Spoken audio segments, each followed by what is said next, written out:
one of the reasons, later on my father also had a lot of hopes with another person who emerged pretty powerful, who became a Minister of State a couple of months later, Professor D.P. Chattopadhyay, Devi Prasad Chattopadhyay. And he also let my father down after all he did in the Bidhannagar Congress, AICC, which was a success because of him. I had spoken about that earlier. And the reason given, funnily enough, for this letdown was by a man called Jyotirmoy Basu of CPM, a CPM MP, very close friend of my father, wonderful man. And Jyotirmoy Basu told my father, never trust a middle class Bengali. At the first opportunity, they will let you down. At the first opportunity. And that is what happened. Devi Prasad Chattopadhyay was a middle class Bengali. He was a professor, not well to do. Taught in Jadavpur University, came from very ordinary background. And S.S. Ray, in spite of his family background and everything, was at heart and by temperament a middle class Bengali. He never could get out of the Bhawanipur syndrome. In spite of all the offices he held, he never sort of got out from being a local politician. And when he became Chief Minister from 72 to 77, it was an opportunity lost. He sort of thought he could work along the lines of Dr. B.C. Roy. The only thing they had in common was the height. B.C. Roy was also 6 feet plus, S.S. Ray was also 6 feet plus. But apart from that, no similarity whatsoever. B.C. Roy was a towering personality. S.S. Roy wasn't even the size of his toenail. Sorry, correction. It's a little fingernail. 72 to 77 was a year of lost opportunity. And in 75 came the emergency. I had mentioned in passing about the emergency in my last interview. But I have some serious thoughts on the emergency which was declared on 26th of June of 1975, 2 months after my marriage. And the most disturbing thing about the emergency was how India could become a dictatorship overnight within its constitutional framework. That's the most disturbing thing. The framers of the constitution had always thought that India would be governed by democratic people, by men of goodwill.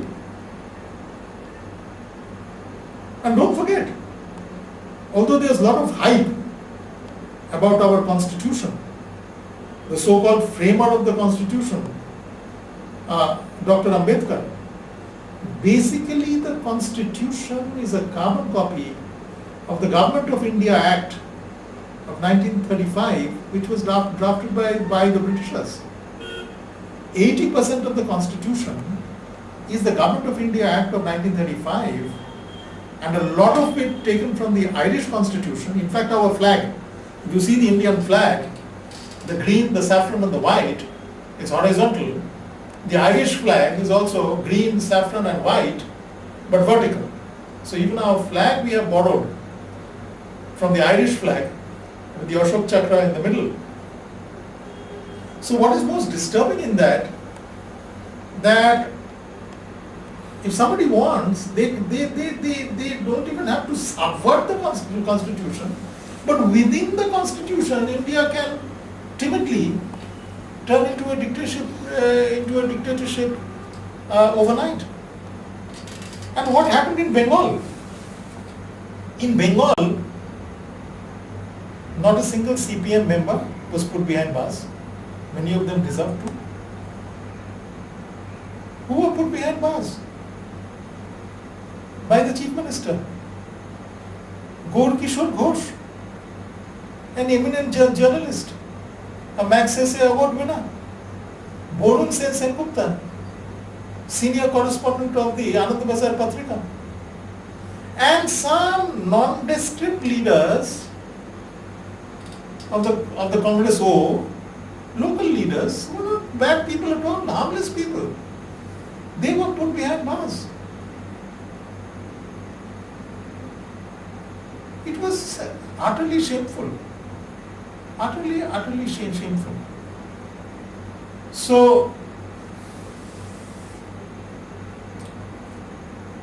these are my disturbing thoughts about the emergency. In the meantime, I had got married on 16th of April 1975 by another quirk of fate.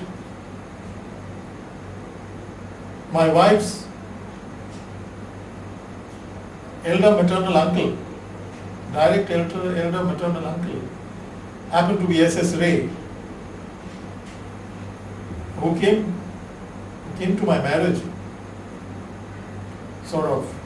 came to my reception, at the fag end of the reception when we had left the premises. But it was the misfortune of West Bengal to have that interregnum of 1972 to 1977, which was utter a saga of missed opportunities. Now, later on, of course,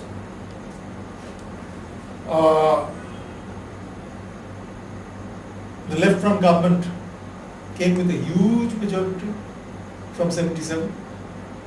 They went on winning every election, every assembly election, 77, 82, 87, 91, 96, 2001, 2004, it went on and on,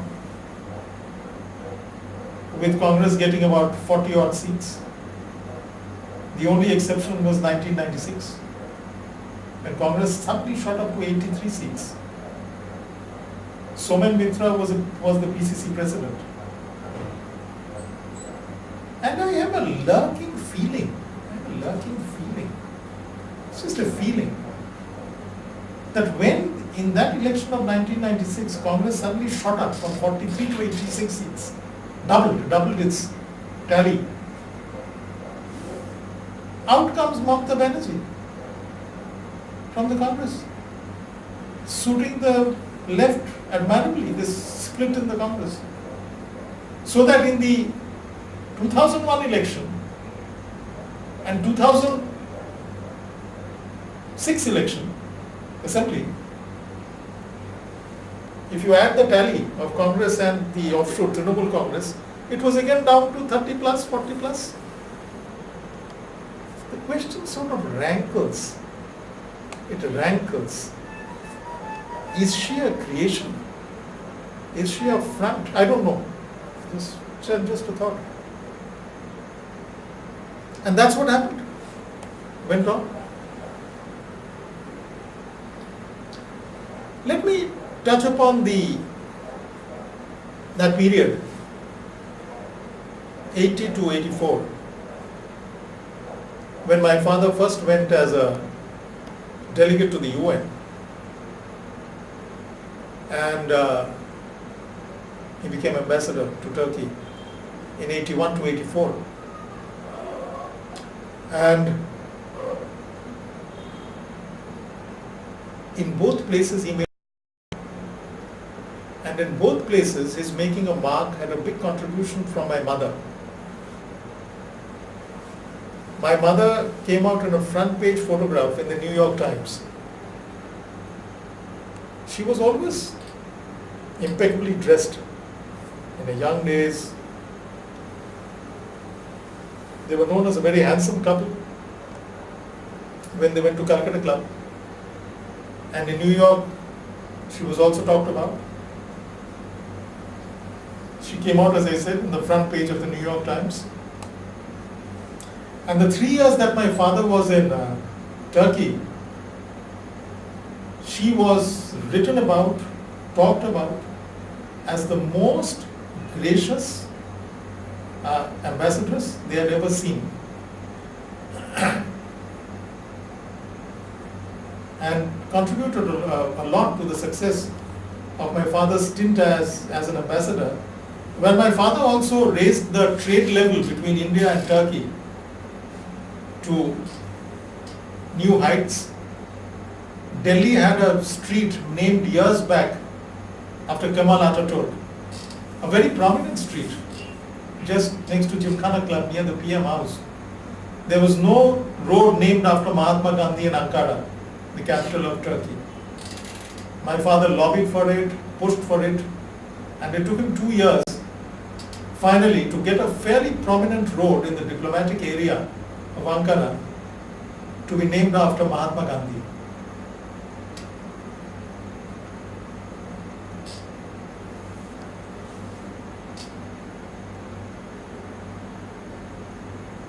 Coming back to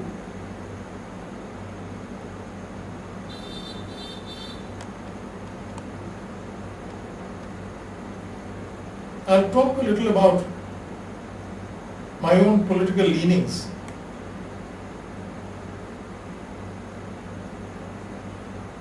No, I must mention here of the 1970s when I was more in Delhi. My mother had joined the business. She always wanted to work. For a very short while, she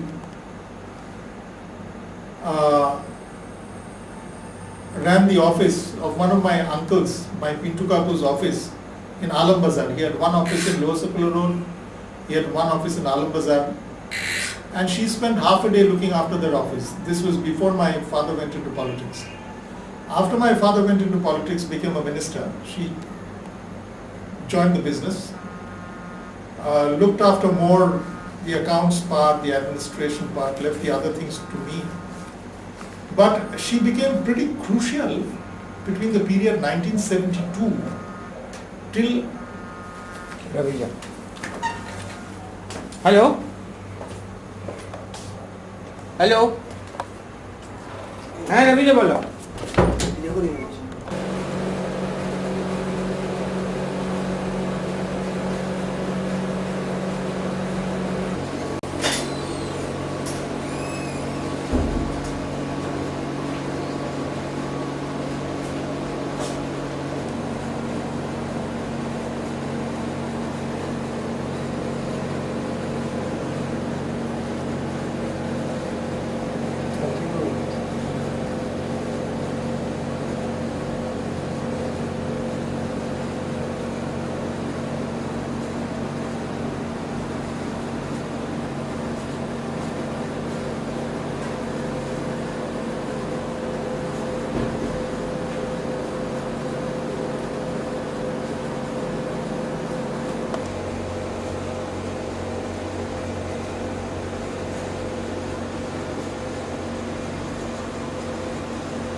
Yeah, as I was saying, the years 72 to 79 was a time when there was a big contribution by my mother to run the Calcutta factory. My father had a heart surgery in May of 1972. I was mostly in Delhi. By that time the factory in Ghaziabad was about to start, it was about to be launched.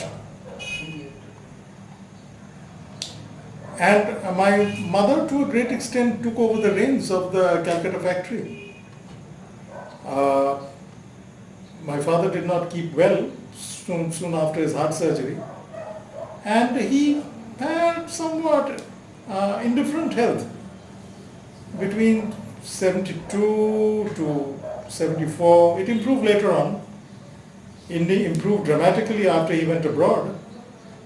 But that was a time when my mother really held the fort. After 1977, we had personal security. After my Naxal attack, we had personal security up to 75, 76. When the left front government came, the personal security was withdrawn, and my father didn't go to the factory given his state of health. My mother went, and she again faced the onslaught of trade unions. By that time there was a multiplicity of unions in the factory, not only CPM, there was a Congress union, there were other unions of different shades. So it was very creditable that she held the fort.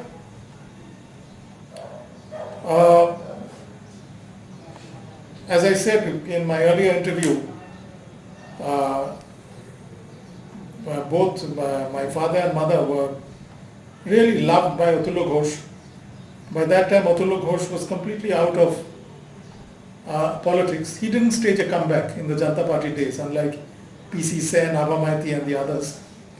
But he remained very active in the Bidhan Shishu Uddan, which was part of the Dr. B.C. Roy Memorial Committee. And my mother was one of the initial members of that committee, among the two women members. One was Sarla Birla. She was a wife of Ellen Birla. And my mother, they were the two ladies taken on that committee by Atulya Ghosh. And she really stood by my father in those days. And of course, later on when he became ambassador, she was talked about, written about, contributed a lot to my father's success. Just touching upon, going back once to that purchase of the New Road property, my only regret is that I should have bought a bigger chunk of land. Had it been today, I would have. But don't forget, I was only 21 and didn't have that confidence. Just didn't have that confidence. That's the only regret that I have. Now coming back to the post my father's era in my life, a lot of interesting things happened. Immediately after he died, I started rather I would say evaluating my political prospects. And the person to turn to, rather the party to turn to was, of course, the party of my father and grandfather, the Congress. At that time, Priyo Dashmunshi had just taken over as PCC president, appointed by Rajiv Gandhi. And Priyo took a lot of active part during my father's funeral when he died. He walked with the body from our house to the crematorium, deployed people, really stood by me. But I didn't realize it was more for my father than for me. After that, I sort of tried to have a dialogue with Priyo about my prospects, didn't get anywhere. Possibly I did not come forward with making any financial contribution. That's what my wife later told me, that you are a fool. He was angling for some contribution from your side. You didn't come forward. So he also didn't respond. Maybe she was right. But thereafter I had sort of initiated my dialogue with CPM, particularly with Biman Bose, with whom I became friendly. And by that time, Janata Dal had come into existence, with the state party led by Ashok Sen. Now in Ashok Sen, I found a very big-hearted man. He immediately took me into the party, gave me a position. I campaigned actively for Janata Dal in the 89 elections. And that was the first time that my experience of public speaking started, which I began to enjoy. I addressed a lot of meetings in Calcutta, in Howrah. Unfortunately, Ashok Sen, the only JD candidate from West Bengal, lost the elections. I knew it would happen because that was his seat, the Calcutta Northwest seat, is a traditional non-left seat, and I knew he didn't stand a good chance. He lost the election, but thereafter he came into Rajya Sabha. He was brought into Rajya Sabha with left support. Soon after, there was a split in Janata Dal. Chandrasekhar spun off from the parent party, started a new party called the Samajwadi Janata Party, SJP. Ashok Sen joined hands with him because VP Singh, although making him an MP, did not make him a minister. The same thing happened with VC Shukla. Although VC Shukla was the only JD candidate elected from Madhya Pradesh, VP Singh did not make him a minister. So they were both disgruntled. So when Chandrasekhar spun away, they both spun away with him, and both became ministers, Ashok Sen having the portfolio of steel and law, and VC Shukla having the coveted portfolio of external affairs. I sort of, neither did I leave the parent party officially, nor did I join Ashok Sen's party officially. But Ashok Sen took up my cause of trying to give me a plum post. And he said, you are too young to be a governor, but I talked to VC Shukla, who was also very friendly with my dad, to make you an ambassador. And that was the time when I almost became High Commissioner to Bangladesh. VC Shukla met me, it was 31st of December of 1990, and he said he'll get back to me. It was about to be clinched. And but then VC Shukla's election was declared null and void. He had to leave the cabinet, and the general elections of 91 was announced. So that was the closest I came to being High Commissioner to Bangladesh, maybe all for the good. Thereafter, after the 91 elections, I got very actively involved with the parent party of Janata Dal. Dilip Chakraborty had become the state unit president. I used to intermittently meet VP Singh in Delhi, although he was fading away. And at the first opportunity, Professor Dilip Chakraborty made me a vice president of the state unit, along with others, some prominent names like Kashikanta Moitro, Satyanarayan Bajaj, who later on became an MLA. There were others. Shamal Bhattacharya was the general secretary. And I was very actively associated with the Janata Dal from 1991 till 1995. I enjoyed my association with Janata Dal. I enjoyed the politics of Janata Dal because it was democratic, it was acrimonious, it was chaotic, but nevertheless enjoyable. I developed a good equation with the party president, S.R. Bommai, former Chief Minister of Karnataka. But gradually I found VP Singh was taking the party more and more towards casteist lines. And by 1995, although the party president was S.R. Bommai, policies were enunciated by VP Singh. He instituted a quota that even people who would hold positions of power in the party structure, 60% would go to scheduled castes and OBC. Although I was not dropped, but I knew the writing on the wall that I won't be able to make much headway in this party. And I resigned my primary membership in 1995. 95 to 97, I remained fairly aloof from any kind of political activity. But from end of 1996, I used to get periodic phone calls from Noor Ahmed, who was one of the general secretaries in my time in Janata Dal. Noor was a pretty dynamic kind of guy. He was 6 feet tall, good looking, a Pathan, but lived mostly in Calcutta, a trade union leader associated with the Calcutta Port Trust Union and the Calcutta Rickshaw Pullers Union.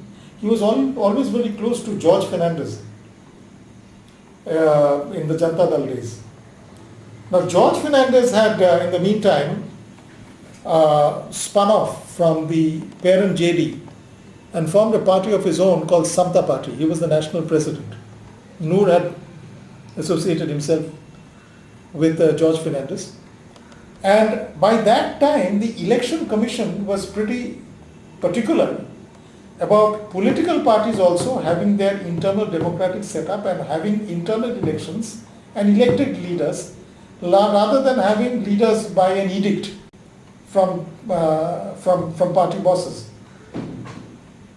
So Jitesh Bose was the first president of Samta Party West Bengal. Noor was after me to become the party president. Samta Party had become aligned with BJP, and I used to tell Noor, what are the prospects? I don't find much prospects. But he was really very insistent. And then I thought, well, this also gives me a platform. Let's go ahead with it. After all, Samta Party is a national party, a recognized national party at that time. So I was elected, unanimously elected, anointed at a meeting at, what's that place in Delhi? Jubo Kendro. Jubo Kendro Hall was full. It was 2nd April 1997. TV crew were there from Doordarshan. Noor was a great organizer. And I was elected the state president. Now, in the 4th Lok Sabha, George Fernandez was a good friend. My father was very friendly with him. One of the few congressmen that George was friendly with. And after my election, I met George in Delhi. We had a chat. We hit it off, although I had met him a couple of times earlier during my Janata Dal days, but we hit it off. George was intellectually superior to any political leader that I've been associated with at the national level in India. He was one leader with a pan-Indian presence and a pan-Indian outlook. He was a Roman Catholic Christian from Bangalore, started his political innings in Bombay with the Bombay State Transport Union. He was also a railway union leader in a big way. He was first elected from Bombay South constituency in 67, beating the then big leader of Congress, S.K. Patil. He became known as the giant killer. Later on, he married Laila Kabir, Humayun Kabir's daughter, a Muslim Bengali. At the lifting of emergency, when he was jailed, he was in shackles. The Baroda dynamite case, I don't know how much got up or how much truth was in that case. He and Viren Shah, the industrialist. And my father used to say, I can understand George running about with a stick of dynamite, but Viren Shah, very funny. And George contested and got elected from Bihar. He really had a pan-Indian vision and presence. And one political leader who I found who used to read The Economist, fairly high intellectual caliber, but a socialist to the core, a Lohiaite, a follower of Ram Manohar Lohia. And that is the thing about the socialists. They united, again broke up, and again united and broke up. It was called their politics of Jodo Todo. I don't know how it helped them. But the result was they got smaller and smaller and smaller and smaller. However, I was president of the Samta Party West Bengal, member of its national executive between 97 to 99, addressed meetings all over Bengal. And once this was 98, as the elections of, this was 97, sorry. As the elections of 98 were nearing, when Vajpayee became Prime Minister, Samta Party was aligned with BJP, and George told me BJP is insisting that we put up a show of strength in Bihar, and we have to do something. Bihar is basically our base, so I'm organizing a meeting there in Gandhi Maidan, the equivalent of Brigade Parade Ground of West Bengal. I said, fine. He said, you will have to come. I said, okay.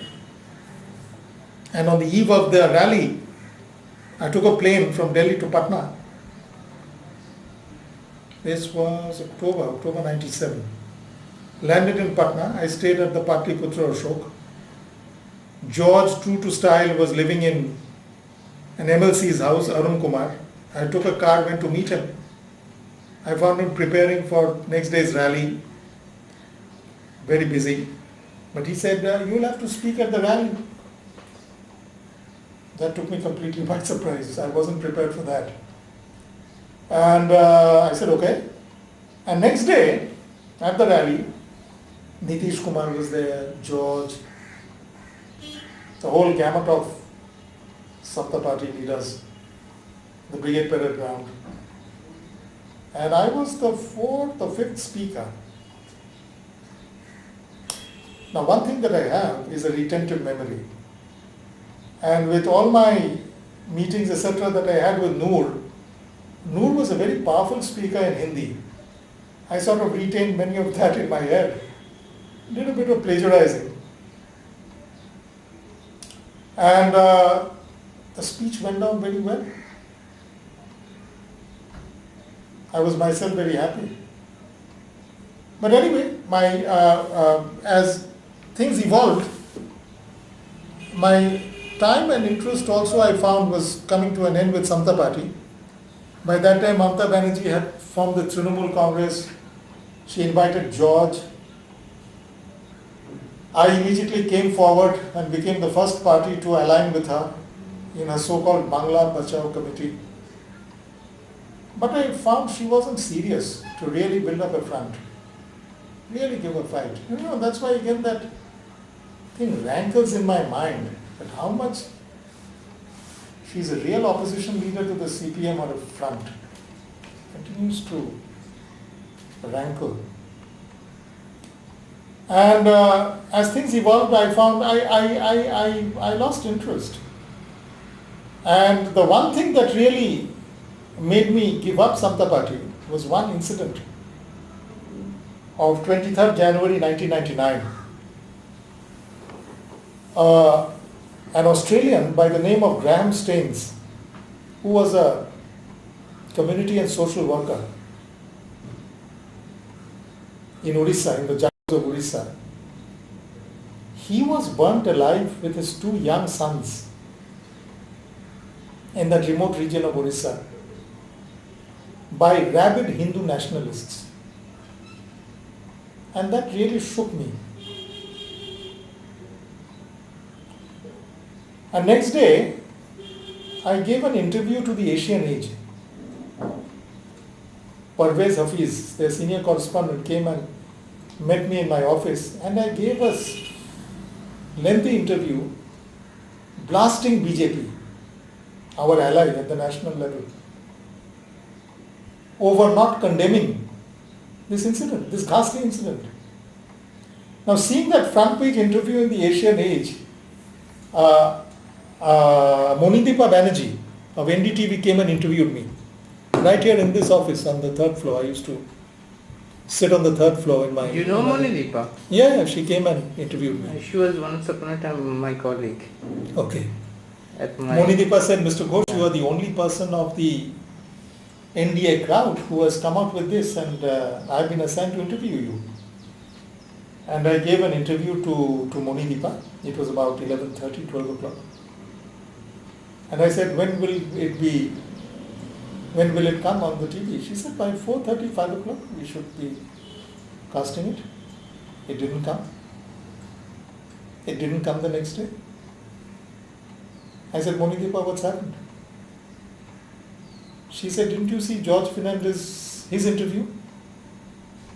He has totally supported BJP on this. He has said this is the work of criminals. This is not the work of Bajrang Dal or their offshoots. And when your national president has taken that stance, it is difficult for us to run this interview. I realized a quandary. Soon after I went to Delhi, 31st January, we had our national executive meeting.